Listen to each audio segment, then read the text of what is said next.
तो फिर मध्य प्रदेश में लोकसभा के पहले चरण के चुनाव में यूं तो 6 सीटों पर वोट डाले जा रहे हैं, लेकिन अगर सबसे ज्यादा चर्चा किसी सीट की हो रही है तो वो है छिंदवाड़ा लोकसभा सीट। ये मध्य प्रदेश की अकेली ऐसी सीट है जहां पिछले लोकसभा चुनाव में कांग्रेस बमुश्किल अपनी साख बचा पाई थी। 29 में से 28 सीटें जीतने के बाद भी बीजेपी कमलनाथ के गढ़ वाली इस सीट से हार गई थी।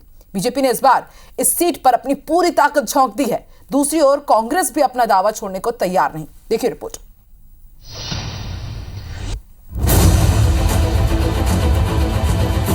विकास की रेस में तेजी से दौड़ता भागता आज का छिंदवाड़ा की पहचान आज विकास के कामों के लिए हो रही है।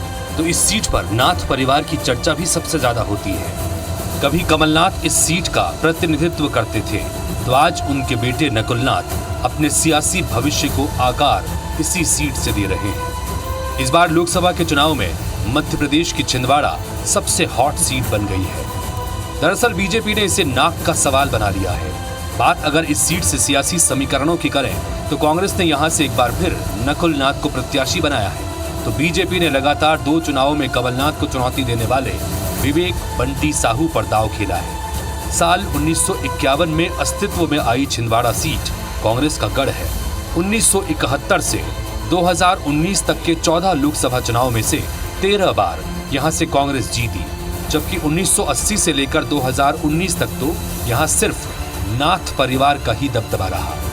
कमलनाथ, उनकी पत्नी अलका नाथ और बेटे नकुलनाथ यहां से सांसद रहे हैं। हालांकि जानकार इस बार एक मत हैं कि कांग्रेस के लिए ये मुकाबला इस बार एक तरफा नहीं रहने वाला।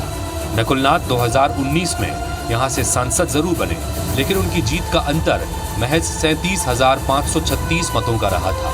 दूसरी तरफ कमलनाथ भी सिर्फ 25,000 वोटों से ही विधानसभा का उपचुनाव जीत पाए थे। छिंदवाड़ा में अगर बीजेपी और कांग्रेस की रणनीति की बात करें तो नाथ परिवार ने यहां प्रचार में पूरी ताकत झोंक दी है, तो कमलनाथ भी छिंदवाड़ा से बाहर नहीं निकल पाए हैं। बीजेपी ने अपने बड़े नेताओं को मैदान में उतारा।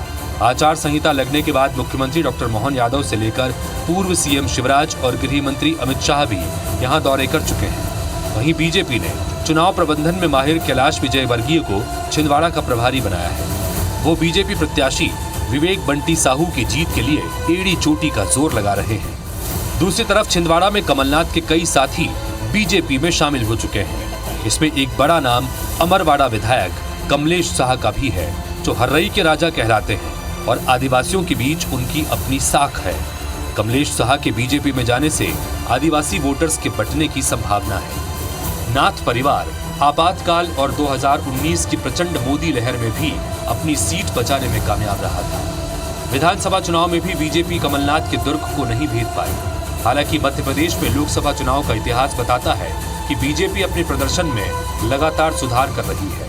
2014 में यहां से उसके पास 27 सीटें थी, तो 2019 में वो 28 सीटों पर काबिज हो गई। 2023 के विधानसभा चुनाव में मिली अप्रत्याशित जीत से भी बीजेपी आत्मविश्वास से लबरेज है और उसने पूरा जोर छिंदवाड़ा पर लगा दिया है।